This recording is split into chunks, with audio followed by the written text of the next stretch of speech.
2019 Ford F150. This is an STX. Doesn't matter, but it's a four-wheel drive. So I'm going to do a front hub bearing. I'm going to do both sides because the left side has play and makes noise.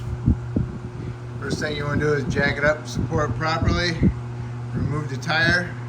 Those are 21 millimeter on the lug nuts. Then this is what we got here. Alright, so need to remove the little cap. This is a little cap that goes on it. I use channel locks like that to get it off. And then I'll remove this 13 millimeter on the end of the axle. I'll take off the tie rod end, so 21 millimeter on the nut. My taper came loose right off the bat. Otherwise you'll have to hit this stud straight up and get it out of the knuckle. This is aluminum, so if you hit it with your hammer, sometimes it works, sometimes it don't. And now on this, move this back and forth freely. And you notice I got the bungee cord on there, holding it up out of the way. It's just going inside there with the fat end. Not using the hook on the paint. All right. Next, you want to take out your brake hose. Just a 10 millimeter bolt head and an 8 millimeter one for the ABS wire. So this can move around a little bit. And then in the back, there's a vacuum line that goes to the hub bearing assembly for the actuator. It's right here. You can pull that off, just so you don't damage it. Vacuum line and a little alignment. Okay, so now we can go ahead and take the ABS wire out of there, give it more movement out of the caliper. I'm taking the caliper off with the bracket, and that uses a 21 millimeter bolt. Two of them, one here at the top and one down at the bottom. Take those out. Now you can get a flat blade screwdriver in there and pry off your caliper assembly.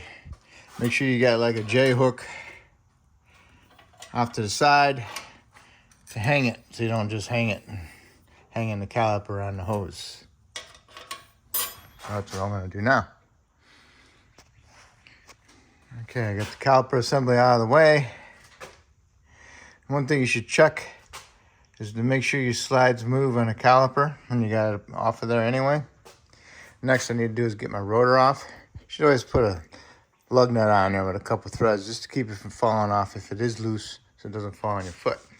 This one's bonded to the hub, so I need to put some penetrant on it, and I need to smack the rotor right here with a mini sledge. Try not to hit the studs.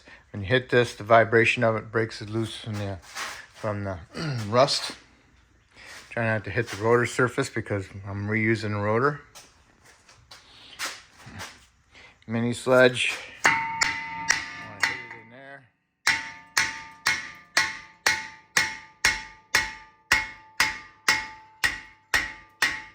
gotta hit it a little bit harder.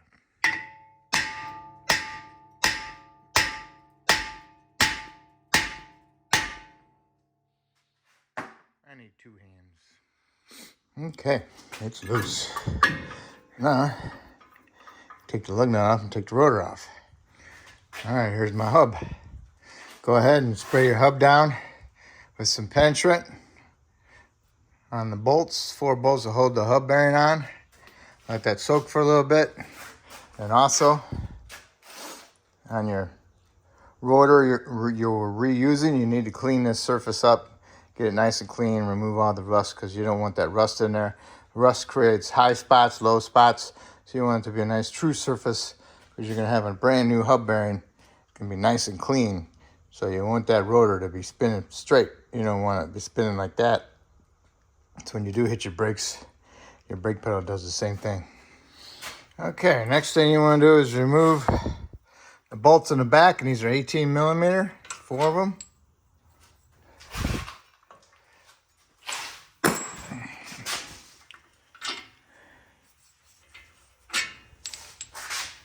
All right. This operation of replacing this hub bearing is pretty much the same operation as replacing the actuator, but you have to pull the upper ball joint so you can drop the knuckle out so you can pull your axle out. So we're just replacing this, the hub bearing.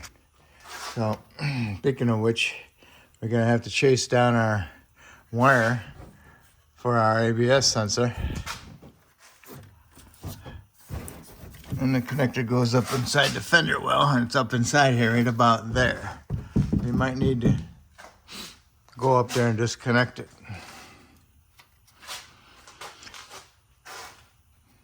But since I'm going to replace it, and I get this loose, I'm just going to cut my wire. I wouldn't do that, but, and it's also fastened in this little bracket, so you need to get in there with a little screwdriver or a door panel tool and get that out of there. Get it out of up in here too. You should be able to reach your hand up in there and unplug it. That's what the fastener looks like that goes in this bracket. And this one up here looks like that one. Okay. So next, what we're gonna do is go ahead and hit our hub with the hammer, and hopefully I'll tap that hub bearing right off that knuckle. Okay, mine came off pretty easy. Here's your ABS wire, gets tucked underneath here. All you gotta do is feed it through underneath this dust shield like that. And here's my hub bearing assembly. Take it off, okay?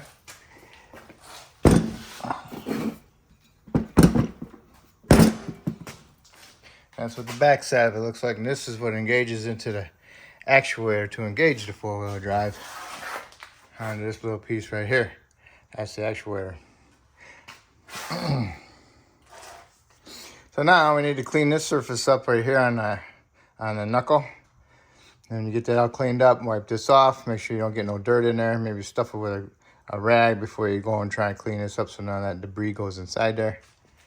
And then you want to put a little bit of anti-seize on here and put a little bit of grease on the axle shaft itself, because there is a bearing inside here. Okay, I got mine cleaned up.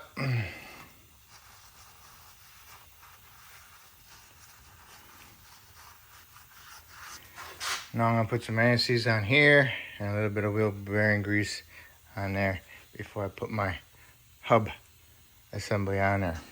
Remember, you can fish the ABS wire from underneath there. Have it cleaned up. We've got fine film of anti-seize. Put a little bit of wheel bearing grease on there. Rubbed it inside here a little bit. And then put a little bit inside here on my bearing. They come pre-greased, but I'm going to put just a little bit more on there and rub my finger around on the gear. Okay, so now we can go ahead and install this. This goes on top. All right, the hub is on here. Got the wire going through there. Push it through this side here. Got my hub bearing bolts all snugged up. And then torque them to 127 foot-pounds. Do not torque it unevenly. 127 foot-pounds, okay? Next, you can install your little nut, and that's 30 foot-pounds.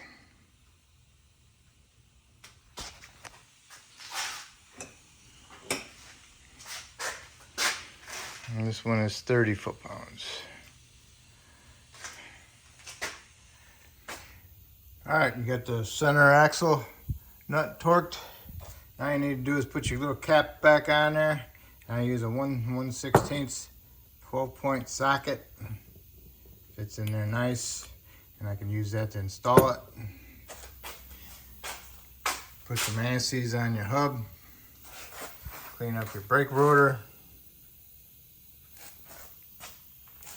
And put your brake rotor on there and install a lug nut to keep the rotor from falling off. I use vice grips just enough to keep them on there.